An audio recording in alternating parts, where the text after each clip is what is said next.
अनादित्वान्निर्गुणत्वात् परमात्मायमव्ययः शरीरस्थोऽपि कौन्तेय न करोति न लिप्यते। अनादित्वान् दित्वा ದಿ ಮೇಲೆ ಆಘಾತ ದಿತ್ವಾ ಆದ ನಂತರ ಅರ್ಧನ ಅನಾದಿತ್ವಾನ್ ಮುಂದೆ ನಿರ್ಗುಣತ್ವಾತ್ ನಿರ್ಗುಣತ್ವ ಣ ಮೇಲೆ ಆಘಾತ ನಿರ್ಗುಣತ್ವಾತ್.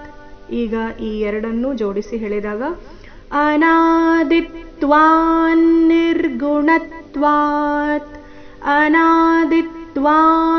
ನಿರ್ಗುಣತ್ವಾತ್ ಪರಮಾತ್ಮಾಯಮವ್ಯಯಃ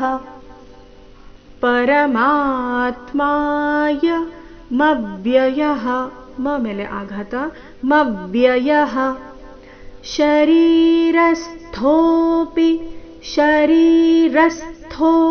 ರ ಮೇಲೆ ಆಘಾತ ಥೋ ಮಹಾಪ್ರಾಣ ದೀರ್ಘ ಮುಂದಿನ ಪಿ ರಸ್ವ ಶರೀರಸ್ಥೋಪಿ ಕೌಂತೆಯ ನ ಕರೋತಿ ನ ಲಿಪ್ಯತೆ.